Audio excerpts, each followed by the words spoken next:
Hello friends, ఈరోజు మా వినాయకుడిని నిమజ్జనం చేస్తున్నామండి. పాపం మా పిల్లలు అయితే చాలా పూజలు చేసేస్తున్నారు. అండ్ ఇంకోటి, వద్దు వినాయకుడిని నిమజ్జనం వేయొద్దు అనుకుంటూ ఏడుస్తున్నారండి. కానీ ఎన్ని డేస్కైనా నిమజ్జనం అయితే చేయాలి కదండి. ఎలాగో పిల్లల్ని అయితే ఒప్పించాము.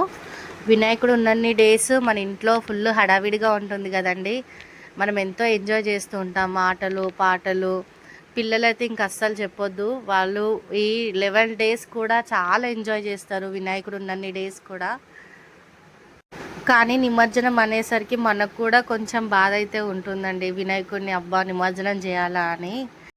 ఇంకా మా ఇద్దరు పిల్లలైతే ఫుల్ డ్యాన్స్ చేశారండి వినాయకుడి నిమజ్జనం తీసుకెళ్ళేటప్పుడు. కార్లో తీసుకెళ్ళిపోయామండి వినాయకుడిని సరూర్ నగర్ వరకు. పిల్లలకు కొంచెం ఇంకా సాంగ్స్ పెట్టి వాళ్ళు కూడా డ్యాన్స్ ఆడుకుంటూ ఎంజాయ్ చేసుకుంటూ ప్రసాదాలు తినుకుంటూ ఆ డే మాత్రం కొంచెం సాడ్గా ఇంకొంచెం హ్యాపీగా గడిచిపోయిందండి. ఆల్మోస్ట్ ఇంకా బయలుదేరిపోయాము వినాయకుడిని తీసుకొని మేము సరూర్ నగర్కి. మా వినాయకుడు అయితే నిమజ్జనానికి రెడీగా ఉన్నారండి. క్రేన్లో పెట్టాము, తీసుకెళ్తున్నారు. పిల్లలు ఏడ్ చేస్తున్నారండి, అందుకే మేము వీడియో సరిగ్గా తీయలేకపోయాను.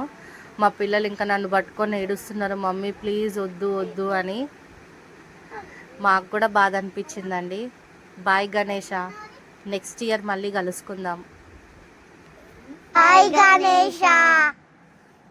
జై బోలో గణేష్ మహారాజ్ కి జై. గణపతి బప్పా మోరియా, ఆజా లడ్డు చోరియా. గణేష్ మహారాజ్